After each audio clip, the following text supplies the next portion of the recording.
Greetings, citizens of the world. In the recent years, it's becoming more and more obvious that our societies are being ruled by a secret power, by a network of powerful individuals, who are pulling the strings hidden behind the political arena, and are creating wars, economic crisis, poverty, terrorism and coups, in order to impoverish everyone else and keep themselves at the top of the pyramid of power. These elites are formed by the banking families, who have been controlling the most important private and central banks for generations, by the monarchies from Europe and Gulf countries, by the black nobility, who are the descendants of Roman aristocratic families, by the Vatican, who has amassed vast amounts of wealth throughout the last centuries, and by families and businessmen, who have become extremely rich and influential, like Soros, Bill Gates, the Bush family, etc. All these people not only are in close contact through secret societies, like the Round Table, Skull and Bones, the Bilderberg Meeting, Committee of 300, etc. But they also have been intermarrying with each other for generations. They are all interconnected, and they are like a big family. It's well known that the Warburg, the Seif, the Rothschild, the Rockefeller, etc. have been intermarrying with each other for many generations now. Besides, they are obsessed with bloodlines and eugenics. They think they are intellectually superior to the rest of us, and they don't want to interbreed with those who are part of the masses. These globalist elites are so rich because they own, they direct, or they are stockholders of many of the biggest corporations and banks. They also own an important part of the land and the resources of the earth. And if they can control the rest of us, it's because they place themselves, or their agents, in key positions of important institutions of our societies, like the governments, banks, intelligence agencies, etc. So in this video, I will briefly show some of the tools used by this network of psychopathic and extremely rich individuals to destroy the sovereignty of the nations, and enslave all of us. You were both in Skull and Bones, the secret society. It's so secret we can't talk about it. What does that mean for America? The conspiracy theorists are going to go I'm wild. sure they are. I don't know. I haven't seen the web. Number 322? First of all, he's not the nominee. And, look, I look forward... Are you prepared to lose? No, I'm not going to lose. You both were members of Skull and Bones, a secret society at Yale. What does that tell us? Not much, because it's a secret. Is there a secret handshake? Is there a secret code? I wish there were something secret I could manifest. 322, secret number? There are all kinds of secrets, Tim, but one thing is not a secret. I disagree with this president's direction that he's taking the country. We can do a better job, and I intend to do it. And we'll be watching. Be safe on the campaign trail. John Kerry, thanks for joining us. And we'll be right back. The most important institution the elites use to enslave humanity are the central banks. These institutions are being used as a weapon to create economic crisis. They do that through controlling the monetary policies. They create periods of expansion, where they give cheap credit to everyone, and then, they suddenly cut the money supply, provoking economic slumps and bankruptcies that impoverish the people and the governments, which in turn enrich the big banks, owned by the elites, who are the ones that gobble up the assets of the bankrupted governments, businesses and little banks. Very frank, we've got this report here that the Fed might consider rolling over their purchases. How are investors to read that? Well, investors should have listened to me already 6 months ago when I wrote that the Fed would continue to monetize, and this is my view. They will never let up. They will print and print and print until the final crisis wipes out the entire system. Other important organizations controlled by members of the elites, and used to enslave all of us, are the intelligence agencies, like the CIA or MI6. These institutions are the enemy number one of democracies, since they invest most of their budgets in overthrowing governments all over the world. It's well documented that in the last 70 years, the Anglo-American Empire have covertly overthrown at least 90 democratically elected governments all over the world. Whenever a government who wants to redistribute wealth appear, and raise taxes to the rich, or nationalize some companies, or regulates the financial system, then the secret services start their covert operations to destabilize governments and overthrow them. Some common techniques the intelligence agencies use to achieve that are propaganda, lies, assassinations, false accusations, false flag attacks, funding terrorism and demonstrations, impose sanctions and embargoes, lower oil prices, etc. So now, let's see the long list of coups orchestrated by the United States government since the Second World War. Remember that the US government policies are controlled by the elites, who have placed their individuals in key positions of the government. The asterisk indicates successful ouster of a government.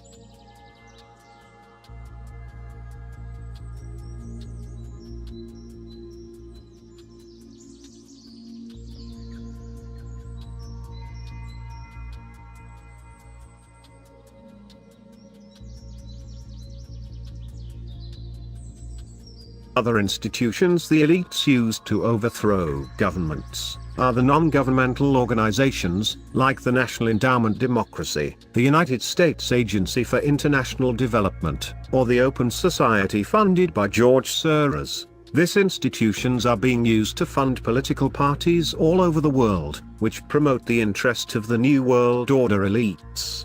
Therefore, whenever in a country a populist party appears, these foundations and non-governmental organizations will start funding generously the political campaign of opposition parties, to prevent that populist politicians rise to power.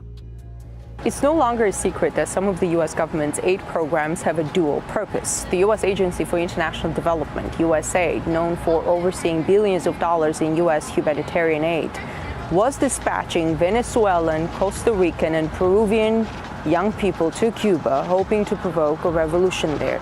Young Latinos often posed as tourists. They traveled across the country and recruited people whom they believed they could turn into political activists. Once the intelligence agencies have managed to overthrow democratic governments, the elites will replace them by psychopathic and corrupt politicians, who will be willing to allow the foreign corporations, owned by the elites, to loot their countries, and impoverish their citizens. These dictators are unwanted and hated by the population, but they can hold on to power for many years, because they receive economical, diplomatic, and military support from our governments and the globalist elites. For example, the Anglo-American Empire have been supporting the despotic monarchies of Gulf countries for at least a century. So next time you criticize Islamic terrorists, remember that it's been your government in first place who is giving support to these dictators that fund terrorism with the oil money. In the past 60 years, the U.S. government has attempted to overthrow dozens of democratically elected governments, sometimes successfully and sometimes not. They have also grossly interfered in dozens of democratic elections all over the world. It would be difficult to name a brutal dictatorship of the second half of the 20th century which was not supported by U.S. foreign policy. Not just supported, but put into power and kept in power against the wishes of their own people. Another, banking institutions the elites use to impoverish all of us, and destroy the sovereignty of the countries, are the World Bank and the International Monetary Fund. These banks give loans to countries who are in desperate need of credit, but in exchange they force these countries to do structural reforms, like privatization, devaluation of currency, removal of tariff barriers, elimination of government subsidies, reduce social expenditures, etc. All these measures destroy the economies of the countries, and allows foreign corporations, owned by the New World Order elites, to invade their markets and loot their resources. And remember, if the countries do not accept the conditionalities imposed by the World Bank or IMF, their politicians will simply be bribed, killed or overthrown by our intelligence agencies.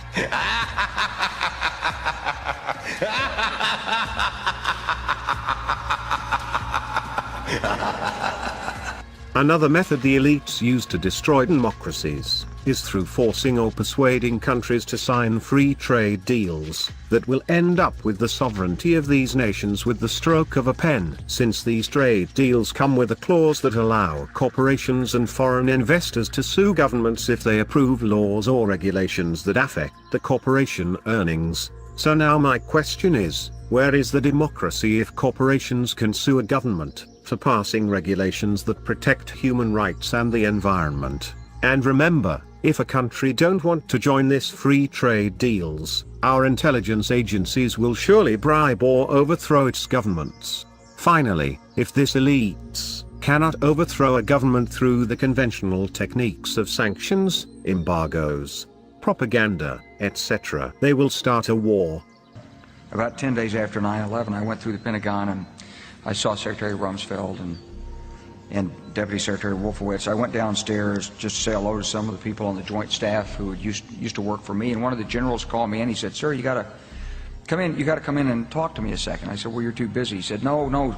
He says, "We've made the decision. We're going to war with Iraq." This was on or about the 20th of September. I said, "We're going to war with Iraq. Why?" He said, "I don't know." He said, "I guess they don't know what else to do." So I said, "Well, did they find some information connecting Saddam to Al-Qaeda?" He said, No. He says, "There's nothing new that way. They've just made the decision to go to war with Iraq." He said, "I guess it's like we don't know what to do about terrorists, but we've got a good military and we can take down governments." And he said, "I guess if the only tool you have is a hammer, every problem has to look like a nail." So I came back to see him a few weeks later, and by that time we were bombing in Afghanistan. I said, "Are we still going to war with Iraq?" And he said, "Oh, it's worse than that." He said, he reached over on his desk, he picked up a piece of paper, he said, I just got this down from upstairs," meaning the Secretary of Defense's office today, and he said, "This is a memo that describes how we're going to take out 7 countries in 5 years, starting with Iraq and then Syria, Lebanon, Libya, Somalia, Sudan, and finishing off Iran."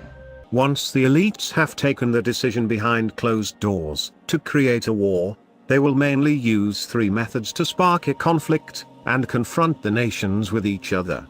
1. Orchestrate false flag terror attacks against its own citizens, like the 9/11 or the Gulf of Tonkin incident in Vietnam. Other things that are done to spark wars is to facilitate attacks from enemy countries. For example, during First World War, the United States sent the Lusitania full of passengers and weapons in German waters, or it's well documented by now that US government had been warned and had deciphered a message that gave the US previous knowledge of the attack on Pearl Harbor. However, US intelligence decided not to warn Pearl Harbor about the oncoming attack, so that it could be used as a pretext to persuade the masses to join the World War II. Another thing the intelligence agencies, controlled by the elites, do to justify wars, is feed the media outlets and the news agencies with lies, propaganda, false accusations, etc. to instill hatred on the minds of the citizens towards other nations, so that the elites can gain their support in waging imperialistic wars. Besides, bear in mind that the media corporations are owned by billionaires, who are members or relatives of this same globalist elites that own the banks and the big corporations. Finally, the most common tool used to spark imperialistic wars, it's to create terrorism. Modern history shows us that terrorists are funded, armed and promoted by the elites and their intelligence agencies mainly in order to achieve 2 goals. 1. To start civil wars that destabilize countries and undesired governments. 2. To create conflicts that can be used as a pretext to militarily intervene in foreign countries and start an imperialistic war. A good example of that is Kosovo, Syria or Libya. We also have a history of kind of moving in and out of Pakistan. I mean, let's remember here, the people we are fighting today, we funded 20 years ago. So as we have briefly seen, dear sisters and brothers, there is a well interconnected network of power. I hope this video have helped the viewer to be a little bit more awakened. We are anonymous, and we are fighting for a better world. We do not forgive, and we do not forget. So, expect us.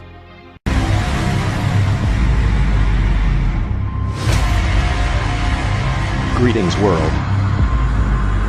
We are anonymous.